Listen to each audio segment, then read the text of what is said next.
feel like if we take another break, I'm going to go over there and cheat and look at Karen's answer. I am agonizing over this question. Yeah, me too. really? It's bothering me. You know way more about horror movie release dates. Like when you say 81, I'm like, I don't know what came out in 81.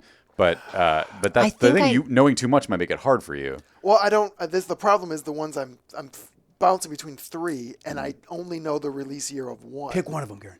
I've picked one of them, but I'm questioning it, Jimmy. I'm going to tell you something. I've never been more confident in a guess in my entire life. I feel good too. Interestingly, Interestingly, mediocre. I feel very, very good about it. I feel stupid.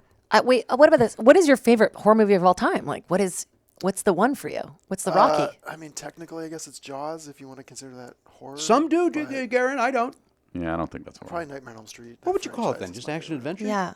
Suspense. He's literally in the middle of an answer. Yep. And I'm an asshole. Because I will rattle on for an hour about this. But you were saying probably Nightmare. Probably Nightmare on Elm Street, yeah, because that franchise. Like, is what my do you favorite. what about horror movies you love? Because for me, it's like I don't sleep after. Like, it keeps me up. Then stop going. No, but I like it a little like to bit. see It's it, like yeah. a little bit. It's like is that what it is? You get like a rush? Do you get like a? Yeah, I mean, I've been watching since I was a kid, and I guess I just liked the fear of it. Like, it's safe scares. Fear of the dark, huh, Garen?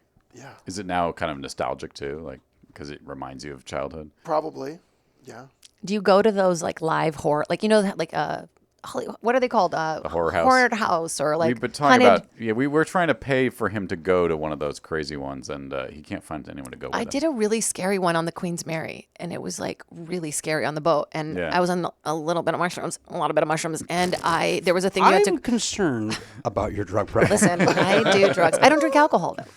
Okay. Okay. Yeah. All right. You know what? We'll give you a badge in addition Thank to you that so rag. much. Yeah. And you had to go through this like squishy thing, and Yeah. I was in it for too long, and Oh, I couldn't get out. And then you go out into a room, and it's all these girls like in bathtubs full of blood, and I was like, oh, I gotta go back, and I didn't want to go back in. It was like a horrible. And then I paid for it. Yeah, you pay for that experience. Like, why would I do? There's one where you can pay. You have to write off and like a sign on release NDA form, thing, yeah. a release form, and people can touch you and stuff. I'm in. And it's and they separate you. The men go into one side and the women go into the other side. The men go into a side still where in? it's this. I'm still there. It's this, Very an in. old woman completely naked, and she comes up to you and she licks you. All But she's over. a young This- woman in makeup. No, older woman. Like I'm talking about like 70, 80, old woman. I'm back in. Go ahead. She's licking you. She does all this weird. They put plastic over your head and then lick you. No, they do and- not. Yeah, it's the whole. And my friends loved it. I was like, why? Just come to a comedy show. Come feel something different. It's a different, because you also provide that service, do you not? Yes, I do touch a lot of people during the. Yeah. To hear the whole conversation, subscribe for free on Apple Podcasts or wherever you get your podcasts, or visit nevernotfunny.com.